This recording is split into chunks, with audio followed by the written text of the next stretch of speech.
welcome back to my channel. Today we are gonna study the second chapter of your 10th standard is life process in living organism. इसका part 1 है. तो first of all what is living life process. Life process क्या होता है? अभी जो भी हम लोग डे टू डे लाइफ में करते हैं वो सब लाइफ प्रोसेस में आता है. जैसे कि हम लोग का खाना, उठना, काम करना, सोना, हम लोग जो भी काम करते हैं वो सब लाइफ प्रोसेस में आता है. अब हम लोग खाने में क्या करते हैं? पहले हाथ से खाना खाते हैं, फिर वो पेट में आता है और उसका क्या होता है?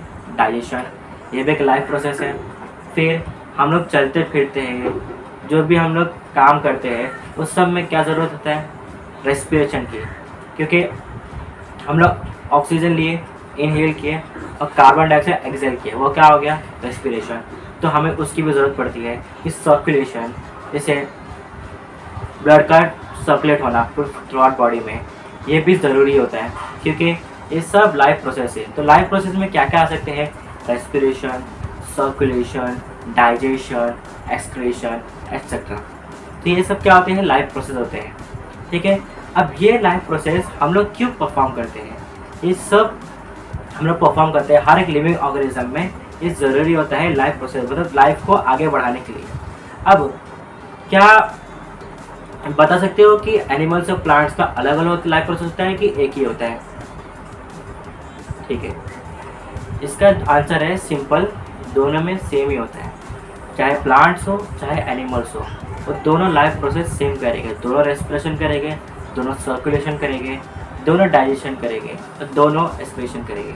ठीक है, ये कॉमन होता है.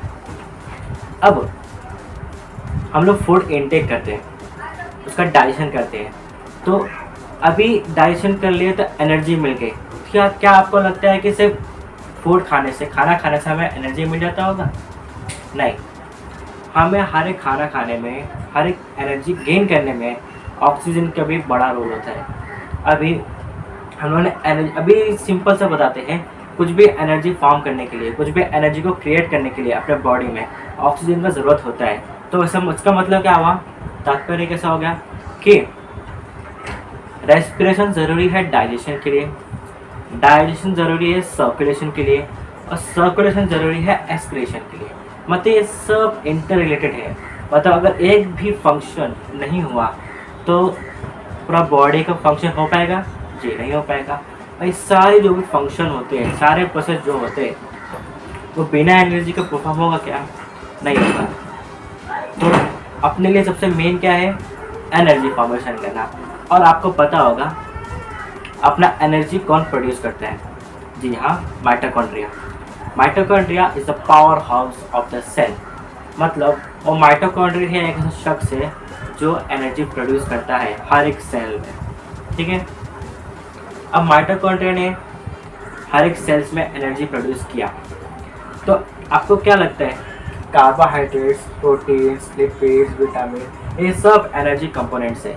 तो ये डायरेक्ट एनर्जी फॉर्म करते हैं क्या? नहीं.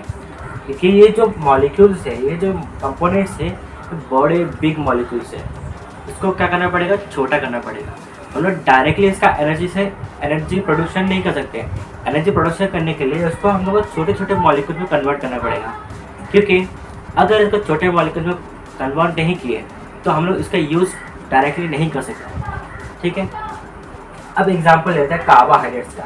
तो कार्बोहाइड्रेट्स 4 किलो कैलोरी एनर्जी देता है पर ग्राम में. ठीक है. मतलब पर ग्राम में अगर इसको बर्न करेंगे, इसको यूज़ करेंगे तो हमें कितना एनर्जी मिलेगा? 4 किलो कैलोरी. ठीक है. अब कार्बोहाइड्रेट्स को ब्रेक करते हैं तो हमें क्या मिलता है? ग्लूकोज. प्रोटीन का अमीनो एसिड्स, फैट्स का फैटी एसिड्स, विटामिन का प्रोटीन ही हो सकता है. तो ये जो भी एनर्जी कंपोनेंट्स है वो सब छोटे छोटे मॉलिक्यूल्स में कन्वर्ट करके एनर्जी फॉर्म करते हैं. अब ये जो भी एनर्जी फॉर्म करते हैं वो किसकी फॉर्म में हो सकते हैं? जी हाँ, ये फॉर्म होता है एटीपी के. अभी एटीपी क्या होते हैं? एटीपी होता है एडेनोसाइन ट्राइफॉस्फेट. ये एक ऐसा मॉलिक्यूल है जो हर एक लिविंग ऑर्गेनिज्म में एनर्जी का काम करता है. ये एनर्जी ही है. यह एटीपी हर एक मॉलिक्यूल में एनर्जी प्रोवाइड करता है. ठीक है। अब ये एनर्जी ऑब्टेन होता है एटीपी के फॉर्म में। अब हमें पता है कि कार्बोहाइड्रेट्स मोस्टली हम लोग जो भी इंटेक करते हैं फूड को, वो मोस्टली कार्बोहाइड्रेट्स पे ही डिपेंड होता है। मतलब 70 to 80% जो भी हम फूड इंटेक करते हैं वो सब एनर्जी के फॉर्मेशन पे होते हैं, ठीक है। तो जो मेन सोर्स है अपना एनर्जी का, जैसे बोलते हैं ना अपना पावर हाउस, अपना मेन एनर्जी सोर्स वो क्या है, अपना कार्बोहाइड्रेट्स। मतलब मोस्टली हम लोग का बॉडी में जितना भी एनर्जी प्रोड्यूस होता है वो सब किसके फॉर्म में होता है, ग्लूकोज के फॉर्म में। और ग्लूकोज किसका कंपोनेंट है, कार्बोहाइड्रेट्स का। मतलब अगर कार्बोहाइड्रेट्स नहीं रहा तो हम लोग का लिविंग प्रोसेस होना मुश्किल है, ठीक है। अब वो किसके फॉर्म में ब्रेक होता है, ग्लूकोज के। और ग्लूकोज को ऑक्सीडाइज करना पड़ता है step by step in the cell. अभी ग्लूकोज को ऑक्सीडाइज करना पड़ता है ताकि वो एनर्जी में कन्वर्ट हो जाए। तो उसको स्टेप बाय स्टेप हम लोग ऑक्सीडाइज करते हैं, तो हम उसको क्या बोलेंगे, सेलुलर रेस्पिरेशन। मतलब सेलुलर रेस्पिरेशन क्या होता है कि glucose is oxidised by step by step in the cell, hence it is called as cellular respiration. तो रेस्पिरेशन करते हैं हम लोग, तो सेलुलर लेवल पे जब रेस्पिरेशन करते हैं मतलब ग्लूकोज का ऑक्सीडेशन करते हैं और एनर्जी का फॉर्म करते हैं, उसे हम लोग क्या बोलते हैं, सेलुलर रेस्पिरेशन। अब कार्बोहाइड्रेट से हम लोग एनर्जी बना लिए, पर जो सेलुलर रेस्पिरेशन होता है वो डिपेंड करता है दो मेथड पे, एक एरोबिक होता है और एनएरोबिक होता है।